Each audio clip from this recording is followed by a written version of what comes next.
तुकाराम महाराजांच्या गाथ्यातला एक तुकाराम महाराजांनी केलेला आहे आणि आज जगद्गुरु तुकाराम महाराजांची जयंती पण आहे. जगद्गुरु तुकाराम महाराजांना काय अपेक्षित असावं त्यापैकी काही मोजके अभंग आहेत.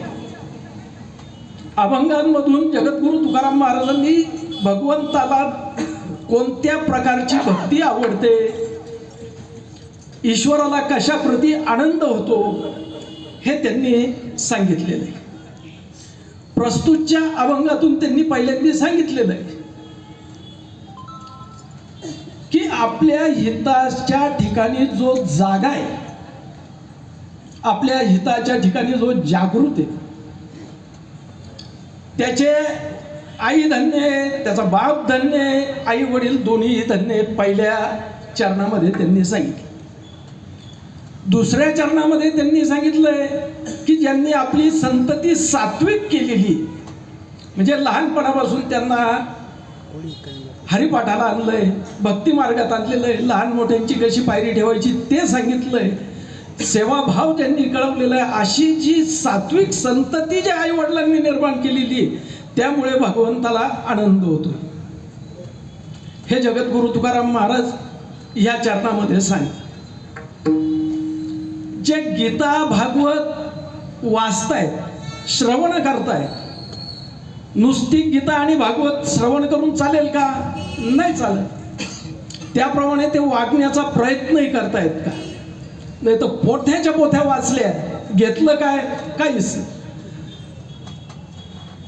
धन्य माता पिता यांची ज्यांनी हे सगळं काही करताय, गीता भागवताचं श्रवण करताय, त्याचा आनंद हा ईश्वराला होतो. तिसऱ्या चरणासाठी आणि चौथ्या चरणामध्ये त्यांनी सांगितलेलं आहे की अशा संततीची, अशा व्यक्तीची मला जर सेवा करायला मिळाली तर माझ्यासारखा भाग्यवान कोणीच नाही. हे अभंगाच्या चौथ्या चरणामध्ये त्यांनी सांगितले. जगद्गुरु तुकाराम महाराज म्हणतात की अशा माणसाची सेवा जर मला करायला मिळाली तर माझ्यासारखा भाग्यवान माझ्या भाग्याला पारावर नाही, असं जगद्गुरु तुकाराम महाराज सांगतात.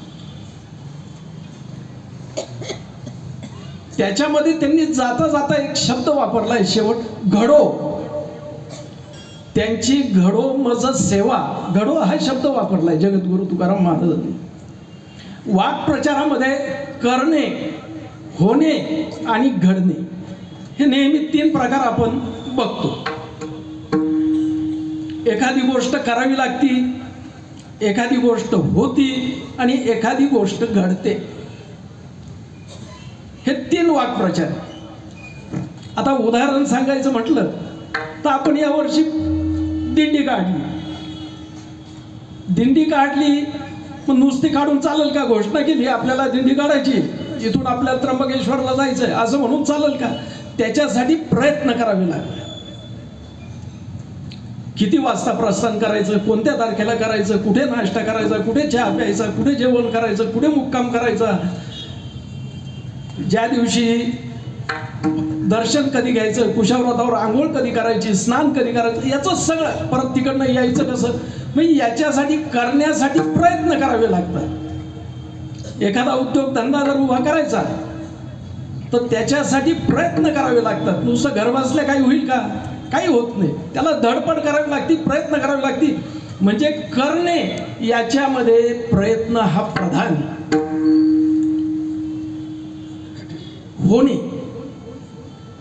होण्याची गोष्ट जी आहे ती आपल्या प्रारब्धावर अवलंबून आहे. त्याच्यामध्ये प्रारब्ध प्रधान.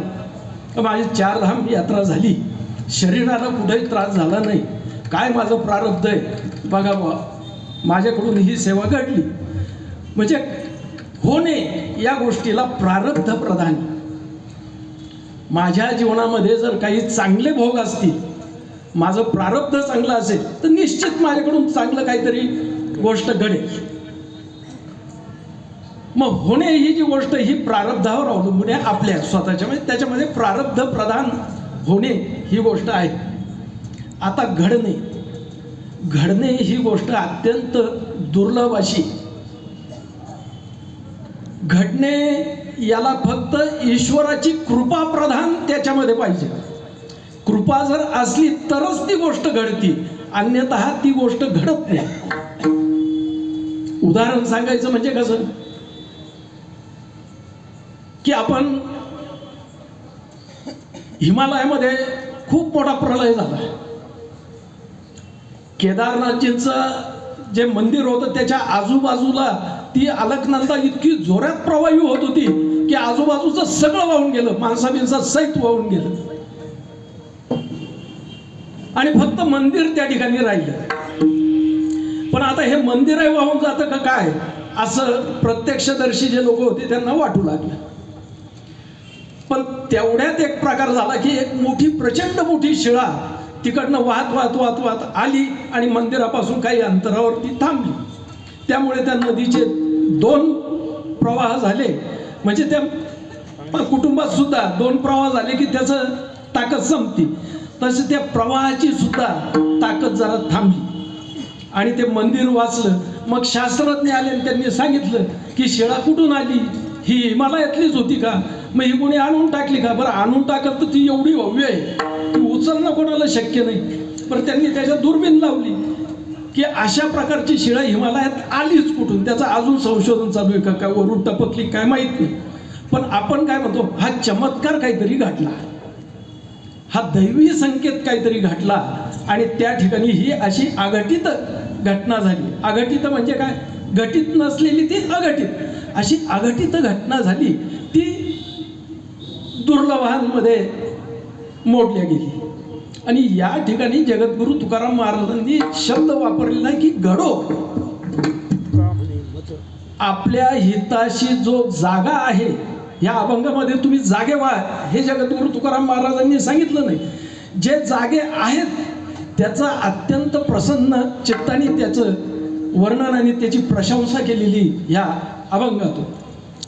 जगद्गुरु तुकाराम महाराज म्हणतात की मला ही जी सेवा घडो. घडो म्हणजे काय, ही अत्यंत दुर्लभ गोष्ट आहे. अशा लोकांची सेवा घडणं हे अत्यंत दुर्लभ आहे महाराज. का दुर्लभ आहे, अहो अशी व्यक्तीच असणं दुर्लभ आहे. तुम्ही म्हणाला अशी व्यक्ती दुर्लभ आहे, आपल्या हिताशी कोण जागा नाहीये, आपलं हित कशात ते कोणाला समजत नाही असं कसं होईल. आपण साधं किराणा मालाच्या दुकानात गेलो आणि त्याच्याकडून जर 50 रुपयाचा किराणा माल घेतला आणि 100 रुपयाची नोट दिली आणि त्याने सांगितलं दिला आता किराणा, तरी आपण म्हणतो अरे बाबा मला 50 रुपये तर परत दे. व्यवहार प्रत्येकाला कळतो. मग हा व्यवहार प्रत्येकाला कळतो.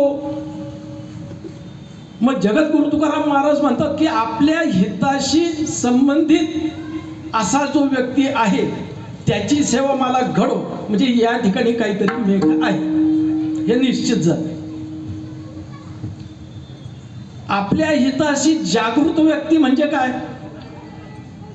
की त्याला त्या स्वरूपाची मी कोण आहे याची त्याला माहिती पाहिजे. असे किती लोक आहेत की मी कोण आहे हे कोणाला माहीतच नाही. आणि असा दुर्लभ जो मनुष्य आहे ज्याला माझं स्वस्वरूप माहिती नाही, अशा लोकांसाठी हा अभंगही नाही. आपलं स्वस्वरूप काय हे माहिती व्हायचं काही कारण नाही आणि कोणी माहिती करून घेत नाही. परंतु जगद्गुरु तुकाराम महाराज म्हणतात याचं स्वरूपाचा, आपल्या स्वरूपाची जी माहिती आहे ही तुम्हाला घ्यावीच लागेल, याला पर्याय नाही. इथे जन्माला आलेले जेवढे काही जीव आहेत त्यांना मी कोण आहे हे माहिती व्हायलाच पाहिजे. मी वासुदेव